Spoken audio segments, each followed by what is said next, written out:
అస్సలాము అలైకుం. నా పేరు ఫారూక్ అండి. తెలంగాణ అసెంబ్లీలో జరిగిన విషయం ఇది. మన ముస్లిం సోదరులు ఎవరైనా ఉన్నారో వాళ్ళు కరెంటు బిల్లులు కట్టట్లేదనే అంశం ఇదేంది, దాని మీద మీ స్పందన? సోదరులు ఏదైతే ప్రశ్న అడుగుతున్నారో, తెలంగాణలో కాంగ్రెస్ గవర్నమెంట్ ఏర్పడిన తర్వాత అసెంబ్లీలో ఒక దుమారం రేగింది. అదేంటంటే అక్బరుద్దీన్ ఓవైసీ గారికి మరియు రేవంత్ రెడ్డి గారికి మధ్య జరిగినటువంటి సంభాషణ ఏదైతే ఉందో, విద్యుత్ బకాయిలు చెల్లించకపోవడం, విద్యుత్ చౌర్యంపై ఒక పెద్ద ప్రస్తావన జరిగి రేవంత్ రెడ్డి గారు ఏం చెప్పారంటే, ముందు మీరు విద్యుత్ బకాయిలు చెల్లించండి అని చెప్పారు. అదేవిధంగా విద్యుత్ చౌర్యం కూడా జరుగుతుంది. ఆ తర్వాత చాలామంది డిబేట్స్లు పెట్టేసి ముస్లింలు కరెంటు బిల్లులు కట్టరు, ముస్లింలు కరెంటుని దొంగతనం చేస్తారు అని చాలా వీడియోస్లు కూడా ఫార్వర్డ్ అయిపోయాయి. వాస్తవంగా చెప్పాలంటే సౌత్ జోన్ ఏదైతే ఉందో, చార్మినార్, బేగం బజార్, ఆస్మాన్ గఢ్ ఏదైతే ఉందో, ఇది సౌత్ జోన్లో దాదాపుగా సంవత్సరానికి 511 కోట్ల విద్యుత్ నష్టం జరిగిపోతుంది అని కొన్ని నివేదికలు, కేంద్ర ప్రభుత్వ నివేదికలు కూడా తెలియజేస్తున్నాయి. అయితే నిజంగా విద్యుత్ చౌర్యం అనేది జరుగుతుంది. ఓల్డ్ సిటీలో ఎక్కువగా ముస్లిమ్స్ ఉంటారు, అందులో కూడా ఎలాంటి సందేహం లేదు. నిజంగా చూడండి, ఇక్కడ ముస్లింలపై ఏదైనా ఒక ఎలిగేషన్ వస్తే ప్రతి నిందను కూడా నేను దూరం చేయను. ఎందుకంటే మనం కూడా సంస్కరించబడాలి కదా. నిజంగా తప్పు మన దగ్గర ఉందా లేదా అన్న విషయాన్ని కూడా మనం బేరీజ్ వేసుకోవాలి. వారు ఏం చెప్తున్నారంటే, ఆస్మాన్ గఢ్ ఉంది, బేగం బజార్ ఉంది, చార్మినార్ ఉంది. ఈ సౌత్ డివిజన్ ఏదైతే ఉంటుందో ఇక్కడ ఎక్కువగా ముస్లిమ్సే ఎక్కువ ఉంటారు, ఓల్డ్ సిటీగా పరిగణించబడుతుంది. అంటే ప్రతి సంవత్సరం 511 కోట్ల రూపాయల నష్టం అనేది ప్రభుత్వానికి జరుగుతుంది.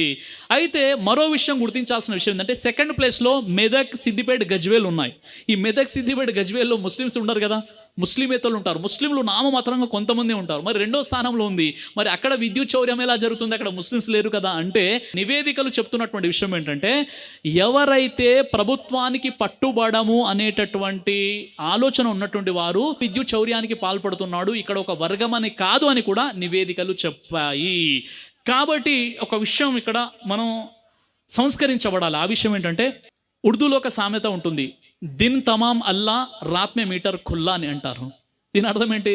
నువ్వు అల్లా అనుకుంటూ 5 పూటలు నమాజ్కి వెళ్తున్నావు, రంజాన్లో 30 రోజుల ఉపవాసాలు పాటిస్తున్నావు, హజ్కి వెళ్తున్నావు, మరియు ఉమ్రాకి వెళ్ళిపోతున్నావు. ఇక్కడ దొంగ కరెంటును తీసుకోవాల్సిన అవసరం, పోయే రోగం నీకేమొచ్చింది?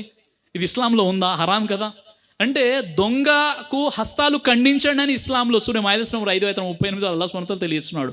దొంగతనం అనేది గునాయ్ కబీరా, పెద్ద హరాం కదా.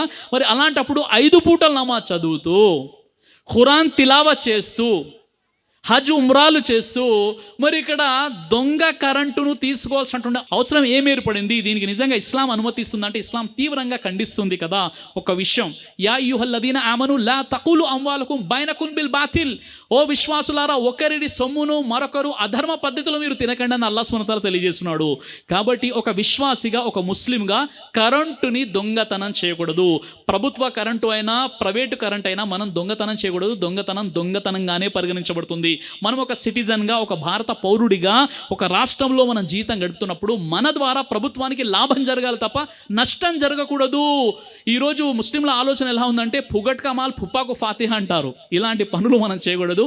ఎట్టి పరిస్థితుల్లో కూడా కరెంటుని దొంగతనం చేయడము, ఏం చేస్తుంటారు అంటే, ఒక పెద్ద వైర్ తీసేసుకుంటారు, ఆ తీగల్ని ఆ కొండిలోకి తగిలించేసి రాత్రిపూట నెమ్మది కలుపుతారు, మళ్ళీ ఫజర్ నమాజ్ ఆ టైంలో తీసేస్తారు. ఇలా కొన్ని సందర్భాలు జరుగుతున్నాయి.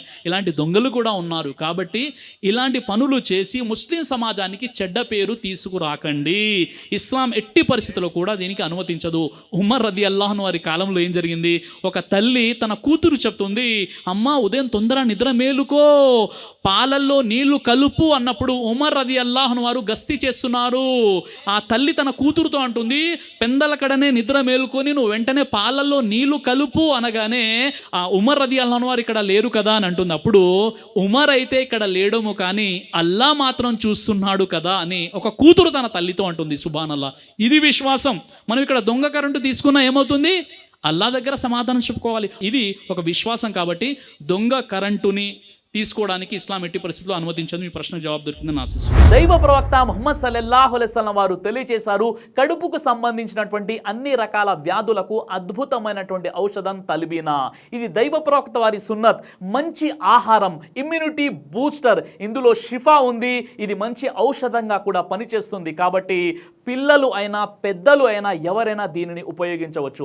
అలాగే ఖురాన్లో దైవం తెలియజేశాడు, తేనెలో మీకు స్వస్థత ఉంది అని. కాబట్టి ఇక్కడ కనిపిస్తున్నటువంటి ఈ నెంబర్స్కి కాల్ చేసి మీరు ఇప్పుడే ఈ ప్రోడక్ట్ని ఆర్డర్ చేసుకోవచ్చు.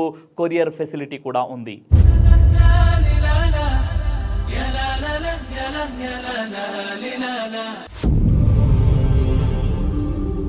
బ్రదర్ సిరాజ్ అని యూట్యూబ్ ఛానల్ని మీరు సబ్స్క్రైబ్ చేసినట్లయితే ఇన్షాల్లా దేవచిత్తం అయితే మీకు వీడియోస్ వస్తుంటాయి. అదేవిధంగా బ్రదర్ సిరాజ్ అనేటటువంటి ఫేస్బుక్ని కూడా లైక్ చేయడం వల్ల మీకు వీడియోస్ వస్తుంటాయి.